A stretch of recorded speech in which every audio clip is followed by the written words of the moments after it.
انت متجوز يا استاذ؟ لا مش متجوز، لسه ماما في جامعة متجوزه؟ بدرس. أكيد، أمال جايباني إزاي؟ حلو قوي. ما احنا مش شرط يعني ماما متجوزه عايشه مع بابا يعني، ولا يعني مش عايشه مع بابا؟ عايشين مع بعض. حلو قوي، ربنا يخليهم يا عايشين مع رب بعض. ويجعل يعني احلى ايامهم وسعادتهم. ربنا يحفظك. ماما يا حبيبي وانت صغير كده مش كانت بتغير لك الكفوله؟ اه. إيه وكانت علاقته ده بالموضوع؟ علاقته، بس اسمعني للاخر. وبتغيرك وبتشخخك وبتهنيك، ولو عييت توديك للدكتور وعامله لك شغل. ودلوقتي لا مؤاخذه بتغسل لك هدومك. أكيد كلنا كنا كده، وممكن لا حتى مؤاخذه حضرتك تاكل كنت اكله كده أكيد. كده تكون مش متظبطه، يعني كلها جراثيم من بره. فلا مؤاخذه تيجي تفسي ولا تجيص تروح نازله بحته خرا ولا يجي لك يعني. فبتلاقي اللباس كلنا كنا بتاعك. كده، اسمع كنا بقى، بنحط ما انا حضرتك كده. هفهمك اهو. هفهمك ماشي. اهو، ما تسمع. انا هدولك للاخر، هريحك للاخر والله. وانت هتقول رايك وهسمعك، وانا اتكلم واسمعك. نبدا من الاول. اتفضل. ماما عايشه مع بابا؟ يا دي انت فاكر الناس كلها تزهق عادية اه. كده خوالة بهجة يا يلا يا يا ابن ما من هنا، الكلام يلا يا اللي لعن امك ابن مره. خلينا. ماما عايشه مع بابا، شايفه حلو. طلباتكم وست زي الفل. مخلفه 3 4 عيال، مخلفه عيلين. زي ما كم اخ انتوا يا حبيبي؟ احنا 3 4 فعلا هي ايه انتوا 3 4؟ انت مش عارف عددكم كام؟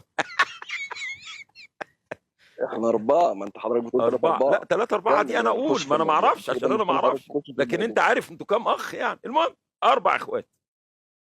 ربنا اكرمكم. احنا 4. وامك يعني فجاه كده بتندع على امك مش لاقيها. ابوك بيندع عليها، الوليه فين؟ اعملي كوبايه شاي. ما فيش ده، ما فيش ده، ما فيش. ما تزعلش مني عشان اللي جاي هيكون صادق. فرحت انت نازل انت واخواتك. يا اما يا اما يا اما. في حته ضلمه كده، الخرابه اللي جنبكم. لقيت امك لا مؤاخذه في الخرابه، وسامع اصوات اوف واح وحاجات عيب قوي. دخلت لقيت امك ايه ده ايه ده بتولع كشاف التليفون. لقيت امك في وضع مخل بالاداب. هل امك ممكن تبص كده؟ انت طيب انت انت بتتكلم اتصدمت. باحترام ما هو ده ولا انا احترام. بكلمك انا باحترام؟ بفترض انا بفترض امك شريفه وعفيفه، احنا ما لا قلناش ما حاجه. تفترضش على ام حاجه هي لا، ما مش هو انا ما هو فيها. انت انا ما هو ممكن انت دلوقتي مش افترض عليك هتفهم غير بكده.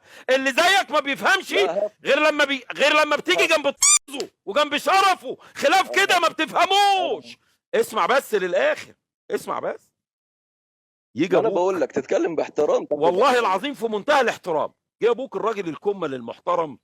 لا يسلم الشرف الرفيع من الاذى حتى يتضرب مش عارف على مين العشرته. وراح فاتح البنطلون وشاف الوضع كده سخنوه، راح ضارب 10. رحت انت ايه ده؟ ايه يابا الجنان اللي انت فيه ده؟ الوليه بتتك وانت بتضرب 10 على المنظر يا ابني، ما ينفع. فامك راحت طلعت لك يا ابن الكلب. انت مال امك؟ انت مش فاكر لي حاجه حلوه عملتها لك؟ شخختك وغيرتك وكبرتك وحميتك وغسلت لباسك اللي خريت فيه. عاوز ايه مني تاني؟ هو انا ما عملتلكش حاجه حلوه يا ابن الكلب؟ ايه بقى؟ افتكر لي الحلو. عايشه في الحرام مع رجاله، افتكر لي الحلو. ينفع الكلام عندما نتحدث عن الخيانه؟ امك ولا انت حتى ولا مراتك ولا صاحبك سهران معاه بتذاكر ولا حاجه، راح حاطط ايده وغرفك وحاطط ايده في فخذك، تقول له رحت انت طبعا اتجننت وهتموت امه. يقول لك ايه ده؟ مش فاكر ايام ما كنت بجيب لك سندوتشات الكبده؟ مش فاكر ايام ما كنت بنلعب كوره وبتخانق لك؟ مش فاكر. تقول له طب ماشي خلاص. تروح مفلقس له ومديله تستكين. ينفع تعمل كده؟ ولا الخيانه خيانه؟ خيانه لا تغتفر.